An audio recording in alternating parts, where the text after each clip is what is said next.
If you're scrolling through endless listings, wondering whether you're about to drop a serious chunk of cash on a motherboard that will sit idle most of the week, you're not alone.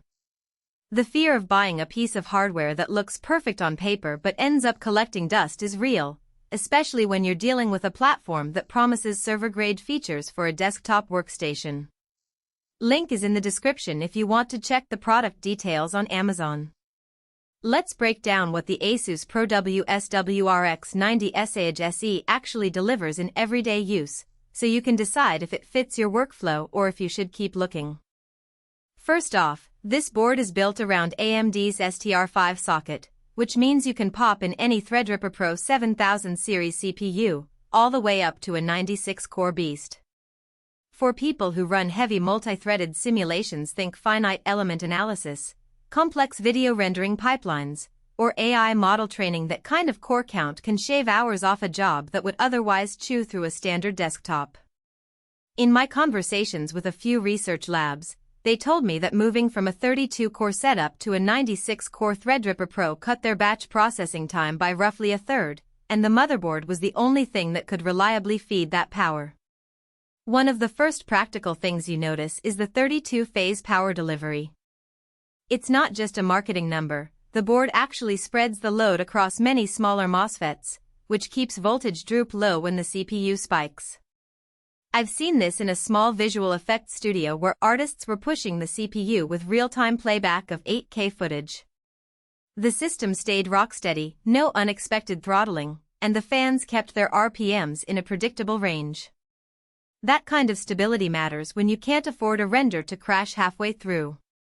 Memory is another area where the board shows its true colors. It supports ECC-enable DDR5 modules, which is a safety net for anyone who can't risk a single bit flip corrupting a long-running calculation. The ECC check runs in the background, catching errors that would otherwise be invisible until the output is wrong. For a data science team that runs Monte Carlo simulations overnight, that peace of mind is worth the extra few $100s for ECC RAM. If you're a gamer or a hobbyist who doesn't need that level of error correction, you'll probably find the cost of ECC DDR5 unnecessary. Connectivity on the WRX90E is generous. There are two built-in Ethernet ports, a 10 GBE and a 2.5 GBE, so you can hook the workstation straight into a high-speed switch without needing a separate NIC. In a small studio where multiple workstations share a NAS, the 10 gigabits link eliminates the bottleneck you'd otherwise hit with standard gigabit. I've seen it used in a motion capture setup where each rig streams raw sensor data to a central server, the network never hiccups, and the latency stays low enough for real-time feedback. PCIe lanes are plentiful, too. The board offers 7 PCIe 5.0 16 slots, which is overkill for most users but perfect if you're stacking multiple GPUs for deep learning workloads or need several high-speed expansion cards. A friend of mine runs a dual GPU rendering farm on a single chassis, and the extra lanes let him keep both cards at full x16 bandwidth without resorting to a PLX switch.